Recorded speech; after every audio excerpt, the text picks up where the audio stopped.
Hello दोस्तों, कैसे हैं आप लोग। उम्मीद करता हूँ अच्छे होंगे। जैसा कि आप लोग जानते हैं कि एसएससी एमटीएस 2022 के एग्ज़ाम में बहुत ही कम दिनों का टाइम बचा हुआ है। तो दोस्तों इस वीडियो में हम लोग बात करने वाले हैं कि अंतिम कुछ दिनों में हम लोग को कैसे पढ़ना है, क्या पढ़ना है और मैंने कैसे पढ़ाई किया था अंतिम कुछ दिनों में।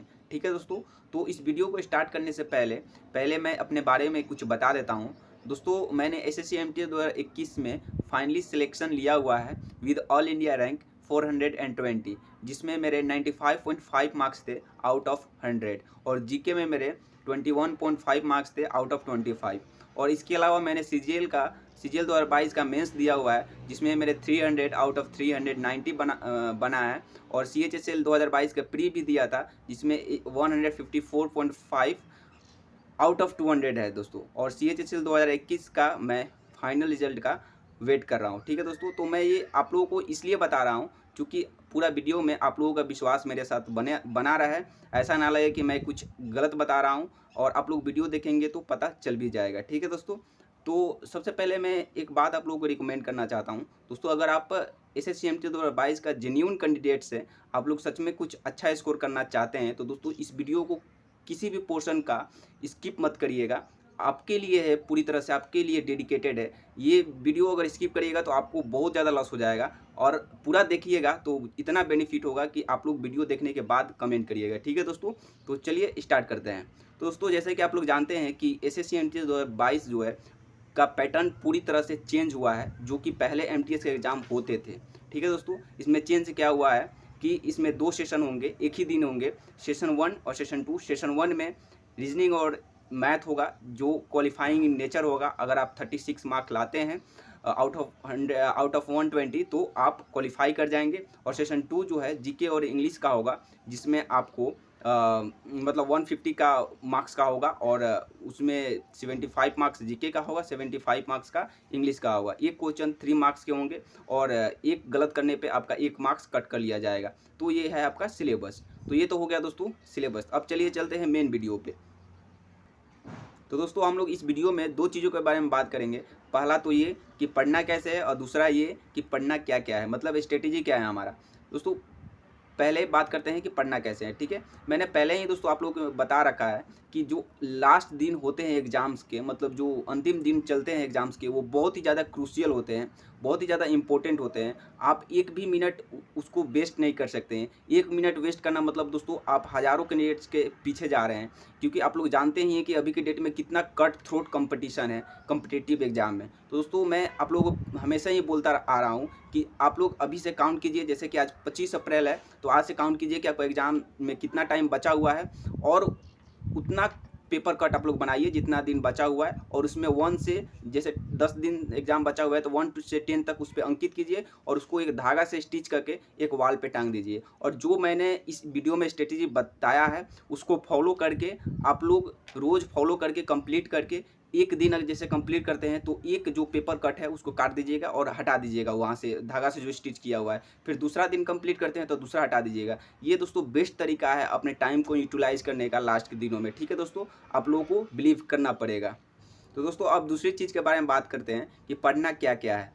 तो इसमें 2 कैंडिडेट्स के बारे में वैसे बात करेंगे, जो कि पहले से पढ़ते आ रहे हैं और जो कि अभी तक कुछ भी नहीं पढ़े हैं। दोस्तों जो पहले से पढ़ते आ रहे हैं उनके लिए तो बेस्ट है, और जो कुछ भी नहीं पढ़े उनके लिए भी बेस्ट है। बस अब आपको ट्रैक पे आ जाना है और जो मैं बता रहा हूँ उसको फॉलो कर जाना है। ठीक है दोस्तों, तो पहले बात करते हैं जो पहले से पढ़ते आ रहे हैं। दोस्तों जो भी आप लोग पहले से नए नए चीज़ें पढ़ते आ रहे हैं और अभी आगे भी पढ़ना चाहते हैं, उसको अभी यहीं पर बंद कर दीजिए। मैं आप लोगों को रिकमेंड करता हूँ, आगे कुछ भी नया पढ़ने की ज़रूरत नहीं है। अभी जितना पढ़े हैं उसका रिविज़न करिए, सिर्फ रिविज़न करिए, और उसको पहले ये देख लीजिए कि मैं कितना पढ़ा हूँ, और इसको उतना लिमिट में रखिए और उतना ही रिवीजन करिए। ठीक है, और अगर आपसे कुछ टॉपिक छूट गया है तो आप पॉइंट आउट कैसे करेंगे कि ये इंपॉर्टेंट टॉपिक छूट गया है। तो दोस्तों मैं बताना चाहता हूँ आप लोगों को कि लूसेंट का जो लास्ट दिनों में कौन कौन से टॉपिक कवर करने होते हैं, कौन कौन से इंपॉर्टेंट टॉपिक है एमटीएस 2022 के लिए, उसमें लूसेंट के जो कंटेंट्स दिया हुआ है उसमें, इसके लिए मैंने 2 वीडियो बनाया हुआ है लूसेंट के इंपॉर्टेंट टॉपिक से रिलेटेड। उसको मैं इस वीडियो के डिस्क्रिप्शन में डाल दूंगा। ये मत सोचिए दोस्तों कि मैं इसको प्रचार कर रहा हूँ, मैं अपने वीडियो को, मेरे को कुछ नहीं मिलने वाला है इसका प्रचार करने से। आप लोगों के कहने पर ही मैंने उन दोनों वीडियो को बनाया था, और आप लोग ये भी जानते हैं ये वीडियो उन दोनों वीडियो के बिना कुछ भी नहीं है दोस्तों, ये वीडियो इनकम्प्लीट है, क्योंकि जीके का स्ट्रेटेजी दोस्तों जो है मैंने उन दोनों वीडियो में ही बनाया हुआ है। ठीक है दोस्तों, तो उन दोनों वीडियो को देख लीजिएगा, उसमें क्या क्या पढ़ना है आपको, क्या नहीं पढ़ना है। जो पहले से पढ़ते आ रहे हैं वो जो कंप्लीट कर लिए होंगे, अगर उसमें का कुछ टॉपिक्स तो उसको छोड़ दीजिएगा, जो नहीं किए हैं उसको टिक आउट करके उसको पढ़िएगा। ठीक है, और जो कुछ भी नहीं पढ़े हैं दोस्तों, मैं उनको बताना चाहता हूँ कि जो दो वीडियो है उसको पूरा देख लीजिए, अपने लूसेंट के बुक में उसमें जो कंटेंट्स दिया हुआ है उससे देख कर टिक आउट कर लीजिए, और उसमें जो मैंने बीच बीच में चीज़ें जो बताई है उसको ध्यान से सुन के अपने नोटबुक में लिखिए, और जितना दिन भी आपका एग्जाम का बचा हुआ है उसी को फॉलो करते हुए पूरा याद कर जाइए, रिटेन कर जाइए, मतलब पूरा माइंड पे आपका लिख जाना चाहिए, और एग्जाम में जब जाए तो दोस्तों आप अगर उससे क्वेश्चन आए तो बन जाना चाहिए। कहने का मतलब मेरा ये है। ठीक है दोस्तों, तो उसको उन दोनों वीडियो को मैं इस वीडियो के डिस्क्रिप्शन में डाल दूंगा, जो कि बहुत ही ज़्यादा आप लोगों को बेनिफिशियल होने वाला है। तो दोस्तों ये तो रहा हमारा स्टैटिक जीके का स्ट्रेटेजी। अब देखेंगे हम लोग करेंट अफेयर्स का स्ट्रेटेजी। करेंट अफेयर्स में वो कौन से इंपॉर्टेंट टॉपिक्स है जो हमें अंतिम दिनों में कवर करके जाना है दोस्तों। ज़्यादा नहीं है, केवल 7 टॉपिक्स है, उन 7 टॉपिक्स को आप लोग स्पीडी के करंट अफेयर्स से कवर कर लीजिएगा तो आपका करंट अफेयर्स का भी पोर्शन खत्म। और विश्वास रखिए उससे ज़्यादा कुछ भी नहीं आएगा, मैं जब पढ़ा था ऐसे ही पढ़ा था। ठीक है दोस्तों, तो चलते हैं दोस्तों। करंट अफेयर्स में पहला इंपॉर्टेंट टॉपिक है रैंकिंग। ठीक है, पहला रैंकिंग। दूसरा जो है दोस्तों हमारा अपॉइंटमेंट कभी मिस नहीं करना है। जो रिसेंट का अपॉइंटमेंट है सबको याद कर जाना है, जो जब से हमारा MTS 2022 का एडवर्टाइज हुआ था उसके 3-4 महीना पहले का भी याद कर जाना है। ठीक है, और तीसरा जो इंपॉर्टेंट टॉपिक है दोस्तों हमारा मिनिस्टर्स ऑफ इंडिया। एक भी मिनिस्टर्स को छोड़िएगा, मतलब जितना भी मंत्री है हमारे इंडिया के, कैबिनेट मंत्री है चाहे कुछ भी, उस सबको याद कर जाना है। चौथा है दोस्तों कॉन्फ्रेंसेज, जो हमारा इंपॉर्टेंट कॉन्फ्रेंसेज होता है दूसरे कंट्री के साथ, उसको याद करिएगा। जैसे G20 या जो भी है हमारा जो G7 जो होने वाला है उसका मतलब याद कर लीजिएगा कहाँ होने वाला है और कहाँ होता है। ठीक है, कहाँ होगा फ्यूचर में, सॉरी। और पांचवा जो है प्लेयर्स एंड रिसेंट ट्रॉफीज, जो है मतलब जो गेम्स अभी हुए हैं और रिसेंट ट्रॉफीज हुए हैं उसका विजेता कौन है या कौन सा प्लेयर्स किस गेम से संबंधित है, ये सब याद कर लीजिएगा। और छठा दोस्तों जो है अवार्ड्स एंड अवार्डीज, जो इंटरनेशनल अवार्ड्स है या नेशनल अवार्ड्स है सबको याद कर लीजिएगा। जो खेल से संबंधित अवार्ड्स है उसको तो मस्ट इंपॉर्टेंट में रख के याद करिएगा। ठीक है, और सातवां जो लास्ट टॉपिक है दोस्तों हमारा इंपॉर्टेंट डेज का। ठीक है, मैंने पहले बोला था कि लूसेंट का जो बैक साइड में दिया हुआ था, जो आप वो देखेंगे लूसेंट वाला वीडियोस, तो उसमें देखेंगे कि कुछ इंपॉर्टेंट डेज का दिया हुआ है, तो उसको तो याद करना ही है, लेकिन स्पीडी से भी इंपॉर्टेंट डेज का याद करना है, क्योंकि दोस्तों रिसेंट का भी पूछता है इंपॉर्टेंट डेज का। ठीक है, तो दोस्तों ये तो रहा हमारा करंट अफेयर्स का। अब चलते हैं इंग्लिश पे। तो दोस्तों मैंने इंग्लिश को भी 3 पार्ट में डिवाइड किया है। पहला पार्ट वर्ड है, दूसरा ग्रामर और तीसरा है कंप्रीहेंशन। ठीक है दोस्तों, अब चलते हैं पहला पार्ट में वर्ड में। ठीक है, वर्ड में दोस्तों मैं 2 कैंडिडेट्स के लिए बताऊंगा, जैसे कि जीके का बताया था। अगर पहले से आप पढ़ते आ रहे हैं तो दोस्तों जितना भी अभी तक आप पढ़े हैं या किसी बुक से अभी नया पढ़ रहे हैं तो नया बिल्कुल भी नहीं पढ़िए। नया पढ़ना वर्ड के लिए बिल्कुल ही बेवकूफ़ी का काम होगी, क्योंकि आपका वर्ड जो है थोड़ा ज़्यादा रिवीजन करने की ज़रूरत होता है, वो माइंड पे रिटेन नहीं हो पाता है, और एग्जाम में भी अच्छे से आप लोग अगर वो वर्ड पूछ भी देगा तो नहीं करके आएंगे। इसलिए मैं आप लोगों को रिकमेंड करूँगा कि जितना भी वर्ड अभी तक आप लोग पढ़े हैं उसको रिवाइज कीजिए, प्रीवियस ईयर जो पढ़े हैं उसको रिवाइज करिए, और कुछ नहीं करना। और दोस्तों जो कुछ भी नहीं पढ़ पाए हैं उनके लिए मैं ये कहूँगा कि आप लोग प्रीवियस ईयर पिछले 4 साल का उठाइए, जितना भी वर्ड SSC ने पूछ रखा है CGL में, CHSL में, MTS में, उस सबको 1 word substitution, idioms and phrases, अंटो, शाइनो, ये सब जितने भी वर्ड के पोर्शन होते हैं उस सबको एक अपने नोटबुक में नोट कीजिए, या जो प्रिंट आउट होता है उसको प्रिंट आउट निकलवा लीजिए, या कहीं और मिलता है आपका वर्ड का केवल तो वो ले लीजिए और उसको याद करिए। ठीक है, उसको ध्यान से पढ़िए और ऐसा पढ़िए कि माइंड पे रिटेन हो जाए, क्योंकि लास्ट दिनों में वर्ड को मैं पढ़ने के लिए बोल रहा हूँ इसलिए क्योंकि आप लोग कुछ नहीं पढ़े हैं। ठीक है, तो उतना कर लेंगे तो उतना काफ़ी होगा, क्योंकि SSC जो है दोस्तों बहुत ज़्यादा रिपीट करती है वर्ड का, तो रिपीट करने का उनका कोई लिमिट ही नहीं है। कुछ वर्ड 500-1000 है, उसी में से वो लोग रिपीट करते रहते हैं। ठीक है दोस्तों, तो याद रखिएगा कि वर्ड कभी भी नया भी नहीं पढ़ना है। जो भी है अगर नहीं पढ़े हैं तो प्रीवियस ईयर से पढ़िए, और जो अब पहले से पढ़ रहे हैं तो अपना लिमिट बना के उतना रिवीजन करिए। ये वर्ड के लिए हो गया। दोस्तों ग्रामर में आपको मैं बताना चाहता हूँ, अगर ग्रामर आप पहले से पढ़े हुए हैं तो आपको केवल प्रैक्टिस का ज़रूरत है।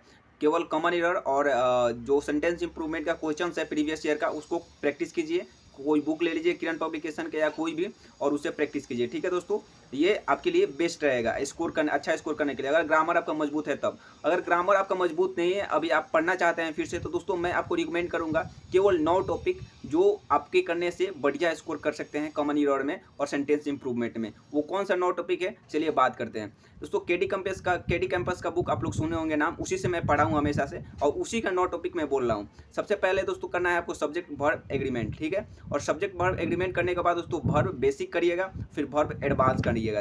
वर्ब का 3 पोर्शन करना है, ठीक है। Subject verb agreement, verb basic और वर्ब एडवांस उसमें दिया हुआ है। चौथा टॉपिक दोस्तों करना है आपको नाउन, पांचवा प्रनाउन, छठा जो है एडजेक्टिव, सातवां एडवर्ब और आठवां जो है दोस्तों कंजक्शन और नौवां जो है कंडीशनल सेंटेंस। तो ये 9 टॉपिक आप कर लीजिएगा और उसके बाद जो पीछे उसका दिया हुआ है बैक साइड में उसका प्रैक्टिस करने के लिए केडी कैंपस में उसको प्रैक्टिस करिएगा तो आपका बढ़िया हो जाएगा इंग्लिश इतने दिनों में, और आप भी अच्छा स्कोर कर देंगे इंग्लिश में, ठीक है दोस्तों। तो ये आप लोग ध्यान रखिएगा, इतना टॉपिक करने के बाद, प्रैक्टिस करने के बाद, और अगर प्रीवियस ईयर आपको मिलता है क्वेश्चंस तो उसको भी प्रैक्टिस कर लीजिएगा और ये पढ़ने के बाद वो करिएगा, ठीक है दोस्तों। देखिएगा आप कितना चेंज आएगा, ठीक है। पहले प्रैक्टिस करिएगा जो बैक साइड में दिया हुआ है केडी कैंपस का, वो चैप्टर पढ़ने के बाद, ठीक है। तो ये दोस्तों हुआ आप इंग्लिश का ग्रामर का। अब चलते हैं कंप्रीहेंशन में दोस्तों। कंप्रीहेंशन जो है ना दोस्तों अंडरस्टैंडिंग पे डिपेंड करता है। मैं पहले ही आप लोगों को स्ट्रेटेजी में 1 मंथ का जो स्ट्रेटेजी मैं बताया था कि अभी आप लोग थोड़ा हैबिट डालिए रीडिंग का। अगर वो नहीं डाले हैं तो कोई बात नहीं, अभी मैं बताऊंगा कैसे करना है। अगर आप लोग पहले से पढ़ते आ रहे हैं कंप्रीहेंशन तो आपको बस केवल प्रैक्टिस करने की जरूरत है। एक कंप्रीहेंशन में 2 पार्ट होते हैं, क्लोज टेस्ट और पैसेज का। क्लोज टेस्ट का 5 रोज सॉल्व करिए, पैसेज का रोज 5 सॉल्व करिए जब तक एग्जाम नहीं हो जाता आपका। रोज 5-5 कंप्लीट करने के बाद ही आप लोग कंप्रीहेंशन का पार्ट छोड़िएगा, ठीक है। और उसके बाद दोस्तों उनके बारे में अगर बात करें जो कि मतलब थोड़ा अंडरस्टैंडिंग कम है, इंग्लिश नहीं समझ पाते हैं, तो दोस्तों मैं आप लोगों को मैं बताना चाहता हूँ, यूट्यूब पे आप लोग सर्च करिएगा कि best way to solve the comprehension या क्लोज टेस्ट, तो आपको मिल जाएगा। उसमें कीवर्ड्स ढूंढ के आपको करना होता है सॉल्व। क्लोज टेस्ट ज़्यादा पूछता है एमटीएस में, पैसेज नहीं पूछता है, तो इसलिए क्लोज टेस्ट आप लोग सॉल्व करने का तरीका है कीवर्ड ढूंढिएगा और थोड़ा तो समझिए, 40% भी तो समझ में आ जाता होगा जो भी आप लोग पढ़ते होंगे क्लोज टेस्ट पूरा। पहले पूरा पढ़ना होता है, फिर उसके बाद थोड़ा समझना होता है, फिर उसके बाद जो चारों ऑप्शन में उसका ओड ऑन आउट करना होता है और फिर उसके बाद टिक आउट करना होता है। कोई बड़ी बात नहीं है, उसको देख लीजिएगा और वो आपके लिए बेस्ट रहेगा, ठीक है। क्योंकि मैं इसमें नहीं बता पाऊंगा कि कैसे आपको क्लोज टेस्ट सॉल्व करना है, कैसे आपको पैसेज सॉल्व करना है, ठीक है दोस्तों। तो ये रहा आपका स्ट्रेटेजी वीडियो दोस्तों। इन सभी को अगर आप लोग फॉलो करते हैं बहुत ही ज़्यादा बेनिफिट होने वाला है दोस्तों। अगर आप लोग जा रहे हैं तो दोस्तों रुकिए थोड़ा सा, इसको बनाने में मेरे को बहुत ही ज़्यादा मेहनत लगा है, बहुत ज़्यादा मेहनत। मतलब इससे पहले कोई भी वीडियो मेरे को बनाने में इतना मेहनत नहीं है। आप लोगों के लिए मैं, आप लोग नहीं भी पढ़े हैं पहले से, तो आपके लिए सोचा कि मैं क्या बेस्ट हो सकता है आपके लिए तरीका, इसलिए मैं ढूंढा और सबको लिख के आपको मैं बता रहा हूँ, ठीक है दोस्तों। तो प्लीज़ अगर आप लोग हेल्प हुआ है आप लोगों को इस वीडियो से तो प्लीज़ सब्सक्राइब कर दीजिएगा चैनल को और वीडियो को लाइक कर दीजिएगा। Thank you for watching and bye, take care और be concentrate to your goal. Okay bye दोस्तों।